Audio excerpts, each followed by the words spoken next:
Have you ever felt it? That strange shift in the air when you start to change. Truly change, I mean. Suddenly the jokes from friends have a little edge. The friendly advice feels more like a warning, or there's just silence. An awkward, heavy silence when you try to talk about something that truly matters to you. What's really happening is simple, yet so profound. Your growth, your evolution, it's making people uncomfortable. It's a silent spotlight on their own comfort zones, their own complacency. And let's be honest, nobody likes that spotlight. Maybe you're in that exact spot right now, thinking differently, acting differently, questioning everything you once accepted, and in return, you feel isolated, misunderstood, maybe even a little judged. What no one probably told you is that this is the price.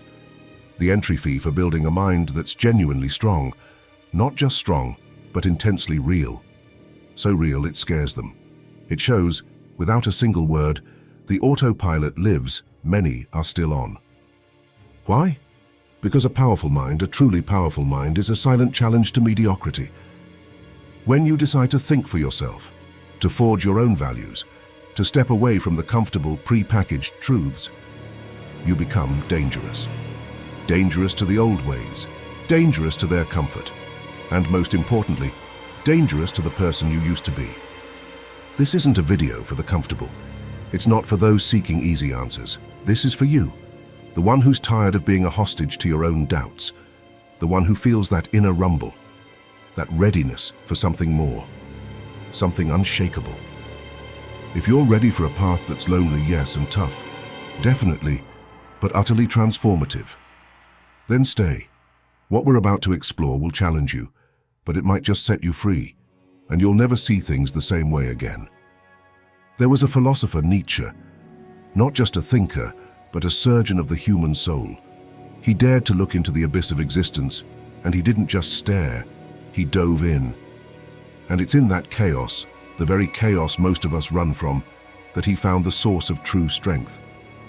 He wrote, "One must still have chaos in oneself to be able to give birth to a dancing star." That's not just pretty poetry, it's a psychological blueprint. It means if you want an unbreakable mind, you have to ditch the fairy tale that it's built in comfort, with cheap motivation or feel-good affirmations. No, real strength is forged when you face suffering head-on without flinching. When you stop wishing life was easier and start demanding that you become stronger. Think about your life. When did you really grow? Was it when everything was smooth sailing? Or was it when you were shattered, lost, forced to pick up the pieces and rebuild yourself with your own two hands? Nietzsche saw suffering not as a bug in the system, but as its main engine. He didn't romanticize pain, he saw it as a tool. If you can change your relationship with pain, with failure, with loneliness, you start to build something incredibly rare, an indomitable spirit. And that's precisely when the world around you starts to get disturbed. Because while most people flee from chaos, you'll learn to navigate it. While they crave normality, you'll be striving for something far greater. But this isn't about just enduring chaos. Nietzsche knew chaos alone could destroy you if you didn't have an anchor. And that brings us to one of his most explosive ideas. He famously declared, "God is dead." He wasn't celebrating, he was sounding an alarm.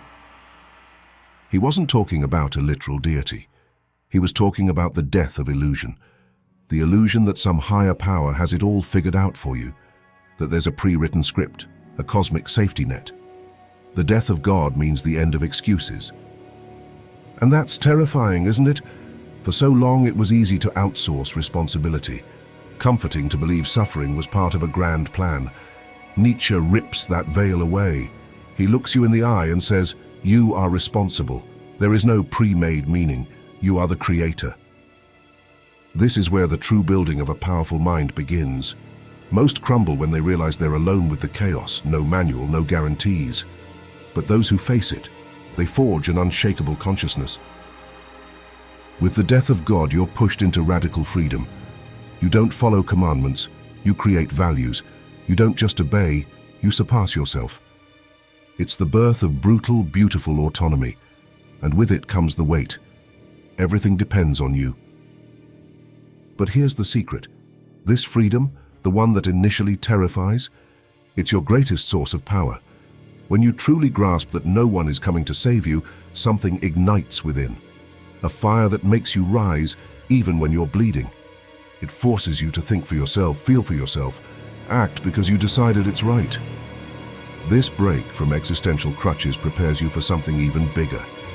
The emergence of a new kind of human being, one who doesn't live by the herd's rules, who doesn't need external approval. Nietzsche called this being the Übermensch, the overman. The overman isn't a superhero. It's a human who has overcome what binds the ordinary. Guilt, blind obedience, the desperate need for acceptance. The overman doesn't ask for permission to be. They create their own laws and live by them, even if it sets them against the entire world. Their mind becomes unbreakable because it's not built on the shifting sands of others' opinions. It's self-sufficient, fueled by its own will to power, that deep, driving impulse to shape reality, to impose meaning, to strive for greatness, not just comfort. The overman doesn't ask, is this allowed? They ask, is this worthy of me? This shift changes everything. But becoming this, it demands sacrifice. You'll have to silence the parts of you that crave approval. You'll face the sting of not belonging. You'll carry the burden of building your identity from the ground up. Most can't handle it. They retreat to the familiar. The path to the overman is lonely. Nietzsche knew this. He lived it, misunderstood, isolated. But in that isolation he found his truest freedom. And here's a crucial truth. The stronger your mind becomes, the further you drift from the crowd. The higher you climb, the more you disturb. But there's something else no one readily admits about this path of mental fortitude. The stronger you become, often, the more alone you may feel. Not always by choice. But because the world, the collective, sometimes doesn't know what to do with someone who's truly awake.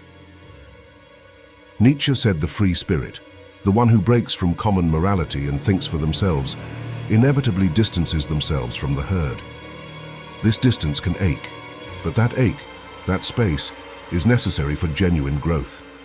You can't grow tethered to everyone else's expectations. Most people exist in an invisible pen, where thoughts are policed by unspoken consensus. But Nietzsche throws you into the desert. There's no applause, no pats on the back. Just you, your doubts, your fears, and the overwhelming urge to run back to safety. If you want to be unbreakable, you have to stay in that desert. Endure the silence that reveals who you truly are. Nietzsche put it bluntly. The individual has always had to struggle to keep from being overwhelmed by the tribe. If you try it, you will be lonely often and sometimes frightened. But no price is too high to pay for the privilege of owning yourself.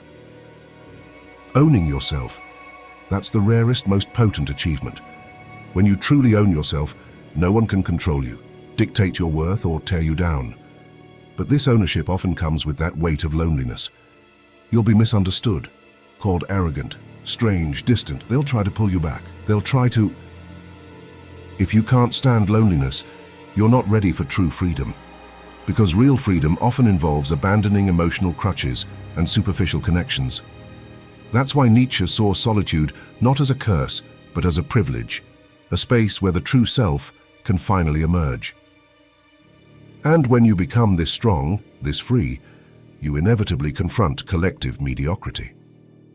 Nietzsche didn't fear tyrants as much as he feared the subtle, crushing power of the crowd, the system that keeps everyone leveled down, that punishes difference. True tyranny, he argued, often comes from the sides, from the masses demanding you stay small so they don't have to grow. When your mind sharpens, your spirit firms, your very presence becomes a disruption. Not because you're doing wrong, but because you're doing something rare. You're breaking the mold. Collective mediocrity hates those who break molds. It operates on what Nietzsche called slave morality, a system built by those who, unable to achieve greatness themselves, inverted values. Strength becomes arrogance, ambition becomes selfishness, independence becomes coldness. It's a morality born of resentment designed to protect the weak by condemning the strong. They'll attack, sometimes subtly, sometimes openly. The message is clear: conform. You're making us uncomfortable. But Nietzsche would say your difference, your discomforting presence is necessary. It's the spark. So you've made it this far. That alone says something powerful about you. Most would have clicked away, uncomfortable with where this path leads. Building a mind this strong, a mind that can even be feared for its clarity, is a renunciation. You'll lose things, superficial friendships, opportunities that demand you shrink, the ability to be content with the mediocre. But what you gain is priceless: integrity, clarity, an undeniable presence. You'll realize your lucidity is startling, your firmness makes others uneasy, and your authentic self is more powerful than you ever imagined. This strength isn't found in quick fixes, it's forged in the quiet battles, in the choices no one sees. It's the result of an ongoing inner war between who you were and who you are fiercely, courageously becoming. Nietzsche didn't want followers. He wanted to ignite inner earthquakes. He wanted you to stop begging for meaning and start building it, to become dangerous, not in a violent way, but in your rarity, in your refusal to bend. So rare that your existence forces others to see what they're avoiding in themselves. So I want to challenge you. In the comments below, share one truth you're tired of hiding.